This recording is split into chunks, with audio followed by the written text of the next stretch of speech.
कहानी का नाम पुरानी हवेली का रहस्य। बहुत साल पहले एक छोटे से गांव के किनारे एक पुरानी और टूटी फूटी हवेली थी।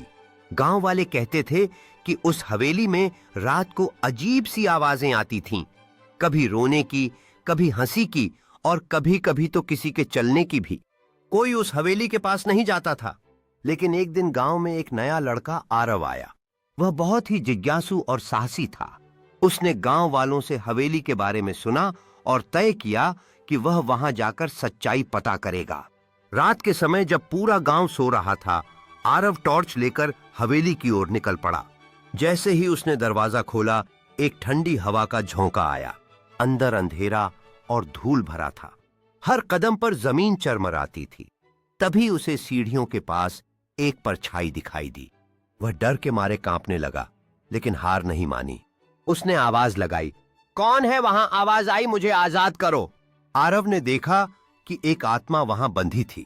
वह एक औरत की आत्मा थी जो बरसों पहले हवेली में मारी गई थी और अब अपनी मुक्ति चाहती थी। आरव ने गांव के पंडित से मिलकर उसकी मुक्ति का उपाय किया। जैसे ही आत्मा आजाद हुई, हवेली में अजीब आवाजें आना बंद हो गईं और वह एक शांत जगह बन गई। कहानी की सीख, मॉरल ऑफ द स्टोरी, कभी भी किसी की मदद करने से मत डरिए। साहस और सच्चाई से बड़ी कोई शक्ति नहीं हो। ஒரு சிறிய கிராமத்தில் வாசு என்ற சிறுவன் தனது அம்மா கௌசல்யாவுடன் வாழ்ந்தான். அவன் தந்தை மறைந்து விட்டதால் அம்மா ஒரு கம்பளி தொழிற்சாலையில் வேலை செய்து வாசுவை வளர்த்தாள். கஷ்டமான வாழ்க்கையும் வறுமையும் இருந்தாலும் அம்மாவின் அன்பும் ஆதரவும் வாசுவை எப்போதும் உயர உயர வளர்த்தது. அம்மா சொல்வாள், வாசு, கல்விதான் உன்னை உயரம் எடுக்க செய்யும் ஆயுதம். எப்போதும் நேர்மையாயிரு, நன்றியுடன் இரு. வாசு அந்த வார்த்தைகளை மனதில் பதித்துக் கொண்டு படிப்பில் சிறந்தான். நாட்கள் கடந்தன. வாசு நகரத்திற்கு சென்று பெரிய அதிகாரியாக ஆனான்.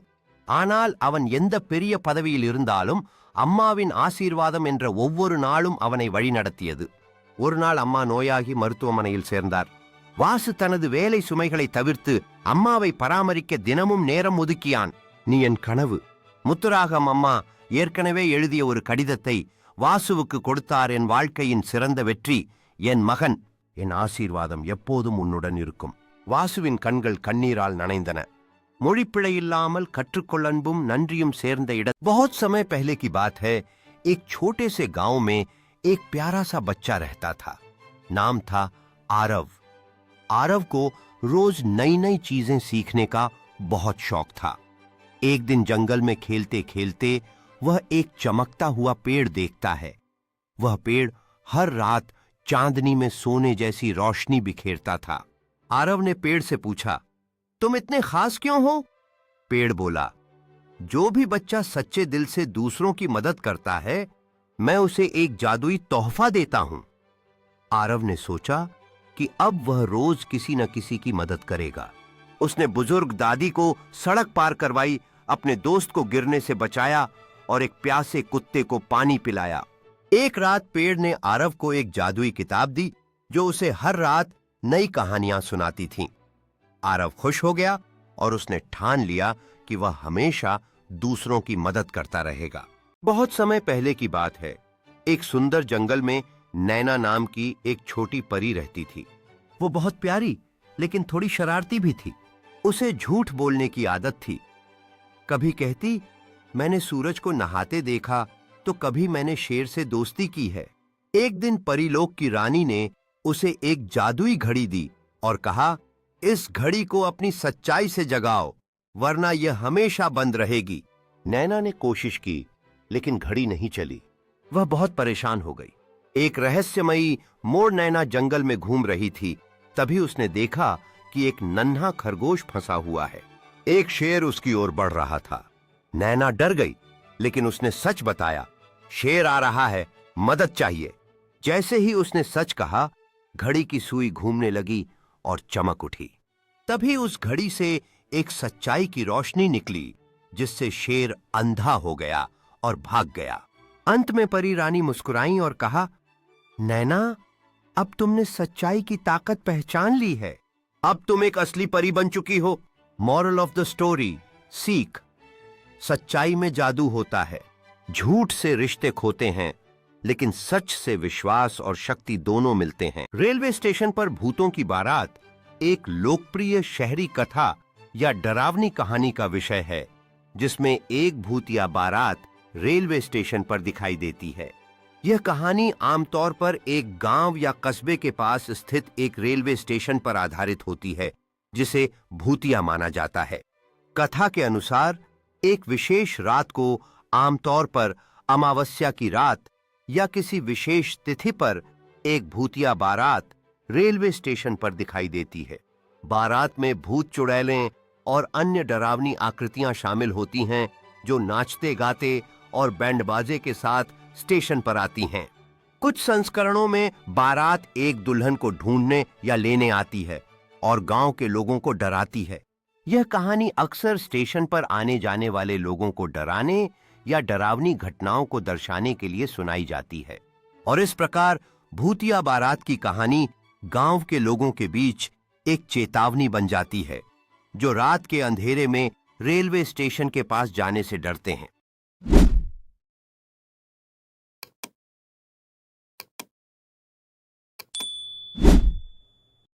बहुत समय पहले की बात है।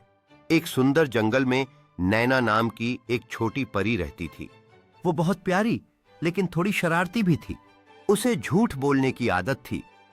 कभी कहती, मैंने सूरज को नहाते देखा, तो कभी मैंने शेर से दोस्ती की है। एक दिन परीलोक की रानी ने उसे एक जादुई घड़ी दी और कहा, इस घड़ी को अपनी सच्चाई से जगाओ, वरना यह हमेशा बंद रहेगी। नैना ने कोशिश की, लेकिन घड़ी नहीं चली। वह बहुत परेशान हो गई। एक रहस्यमयी मोर नैना जंगल में घूम रही थी। तभी उसने देखा कि एक नन्हा खरगोश फंसा हुआ है। एक शेर उसकी ओर बढ़ रहा था। नैना डर गई, लेकिन उसने सच बताया, शेर आ रहा है, मदद चाहिए। जैसे ही उसने सच कहा, घड़ी की सुई घूमने लगी और चमक उठी। तभी उस घड़ी से एक सच्चाई की रोशनी निकली, जिससे शेर अंधा हो गया और भाग गया। अंत में परी रानी मुस्कुराई और कहा, नैना, अब तुमने सच्चाई की ताकत पहचान ली है। अब तुम एक असली परी बन चुकी हो। मॉरल ऑफ द स्टोरी, सीख, सच्चाई में जादू होता है। झूठ से रिश्ते खोते हैं, लेकिन सच से विश्वास और शक्ति दोनों मिलते हैं। शहर में एक पुराना सिनेमा हॉल था, रूपम टॉकीज। कहते हैं 20 साल पहले एक लड़की की फिल्म देखते वक्त मौत हो गई थी। अब हर रात 12 बजे वहां अपने आप फिल्म चलती है और सीट F13 पर एक सफेद साड़ी वाली आत्मा बैठती है। 3 दोस्तों ने ये बात झूठ समझकर रात को हॉल में कदम रखा।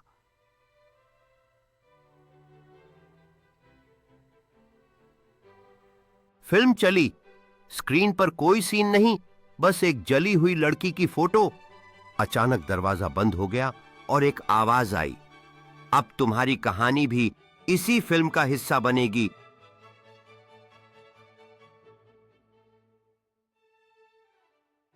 सुबह वहां सिर्फ एक जली हुई टेप मिली। कुछ कहानियां अधूरी होती हैं, पर पूरा करने वाला कोई और बन जाता है। कहानी खत्म नहीं होती, बल्कि एक नई शुरुआत की ओर इशारा करती है, जैसे कि रूपम टॉकीज में हर रात एक नया अध्याय लिखा जाता है। बहुत समय पहले की बात है। एक छोटे से गांव में एक प्यारा सा बच्चा रहता था। नाम था आरव। आरव को रोज नई नई चीजें सीखने का बहुत शौक था। एक दिन जंगल में खेलते खेलते वह एक चमकता हुआ पेड़ देखता है। वह पेड़ हर रात चांदनी में सोने जैसी रोशनी बिखेरता था। आरव ने पेड़ से पूछा, तुम इतने खास क्यों हो? पेड़ बोला, जो भी बच्चा सच्चे दिल से दूसरों की मदद करता है, मैं उसे एक जादुई तोहफा देता हूं। आरव ने सोचा कि अब वह रोज किसी न किसी की मदद करेगा। उसने बुजुर्ग दादी को सड़क पार करवाई, अपने दोस्त को गिरने से बचाया और एक प्यासे कुत्ते को पानी पिलाया। एक रात पेड़ ने आरव को एक जादुई किताब दी, जो उसे हर रात नई कहानियां सुनाती थीं। आरव खुश हो गया और उसने ठान लिया कि वह हमेशा दूसरों की मदद करता रहेगा।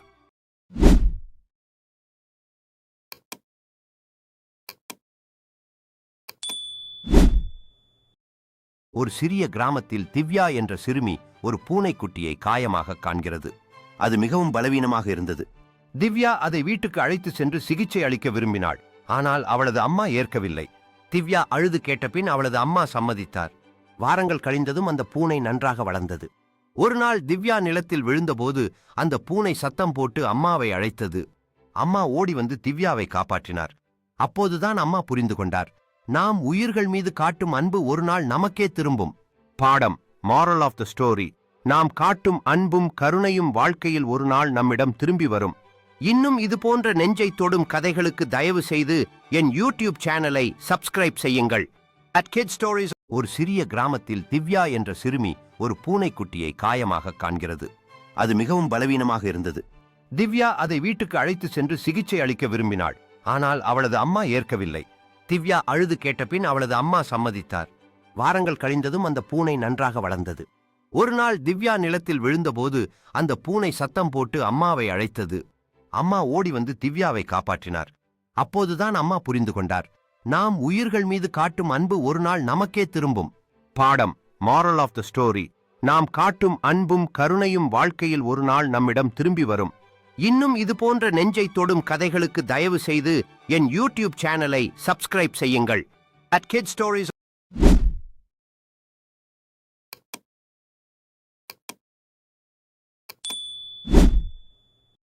गांव भैरवपुर के किनारे पर एक पुरानी और उजड़ी हुई हवेली थी, कमला हवेली। लोग कहते थे वहां रात को कोई भी नहीं जाता क्योंकि वहां कमला की आत्मा भटकती है। कमला कभी इस गांव की सबसे सुंदर लड़की थी, लेकिन एक दिन अचानक उसकी मौत हो गई। और कहते हैं वो मौत कुदरती नहीं थी, बल्कि किसी ने उसे जला दिया था। उसकी चीखें आज भी हवेली की दीवारों में गूंजती हैं।